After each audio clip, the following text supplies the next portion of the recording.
neus, pero no es lo usual. ¿Y a qué se debe entonces? Agregados de células, ya sean pigmentadas o melaninas, en la dermis, en combinación con una ortoqueratosis. Aquí como vemos, entonces es lo que nos va a demostrar ese velo azul blanquecino, que por lo general lo vemos es con la dermatoscopia no polarizada. ¿Listo? Porque estamos hablando de algo más superficial y por eso es más evidente con el dermatoscopio de luz no polarizada. Ocasionalmente lo podemos ver en algunos neus, pero no es usual. Por lo general, cuando se ve así, se insinúa, no es tanto un velo azul blanquecino, sino como una sombra, digamos, azulosa, y tiende a estar central, localizado en el centro de la lesión, diferente entonces al velo azul blanquecino que vemos en los melanomas. Aquí vemos otro ejemplo de un velo azul blanquecino, y como vemos, se ve más con la luz no polarizada, y la razón es por la correlación histológica que tenemos, que es más la ortoqueratosis compacta asociada con ese pigmento o melanina en la dermis. En cambio, con luz polarizada, como lo estamos viendo, vemos son las estructuras cristalinas. Estructuras de regresión, entonces, incluyen varias. Tenemos granularidad, o FPN en inglés, y las áreas tipo cicatriz o áreas cicatriciales. Entonces, como vemos, estos gránulos son pequeños gránulos punteados azul grisáceos, y las áreas tipo cicatriz son áreas blancas cicatriciales más, valga la redundancia, más blancas que la piel que hay alrededor de la lesión.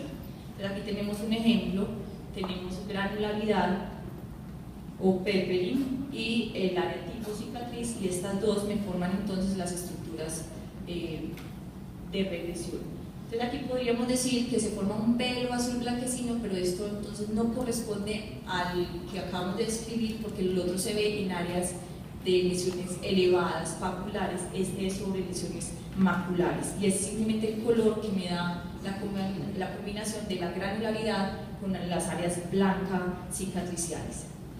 Más ejemplos, entonces tenemos acá área cicatricial y la granularidad, y corresponde entonces a ese engrosamiento del dermis papilar con la fibrosis, y además por los melanófagos o la melanina que hay pues, en la dermis.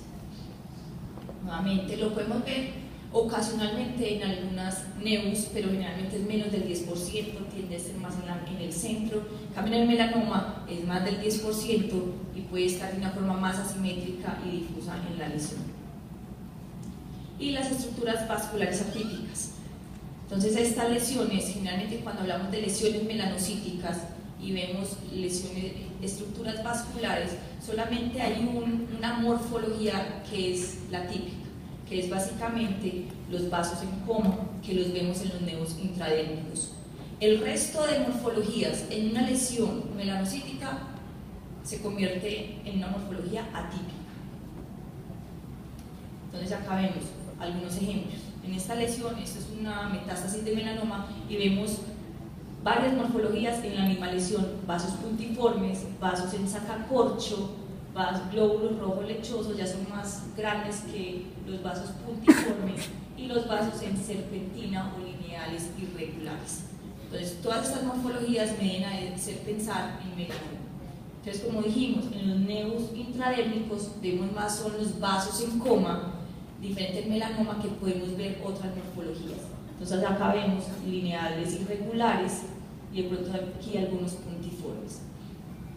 Este es un buen artículo para repasar todo lo que son las estructuras vasculares, y vamos a pensar en melanoma con cualquiera de esas morfologías atípicas, pero especialmente si tenemos vasos puntiformes y vasos en serpentina. Si tenemos la combinación, debemos pensar en melanoma.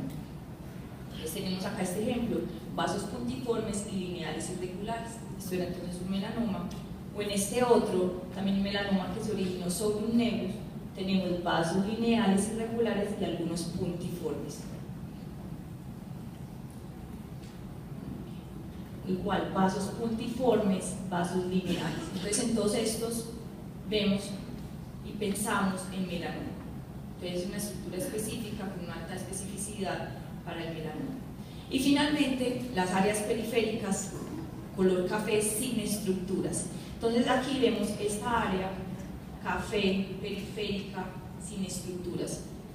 Esto es, digamos, que un signo que nos debe hacer pensar en melanoma e histológicamente corresponde a ese aplanamiento de la red de crestas, como vemos acá y como vimos en alguna diapositiva anterior, donde empieza a haber ese remodelamiento o alteración de la epidermis y de la red de crestas, y es un signo entonces que nos va a hacer pensar en melanoma.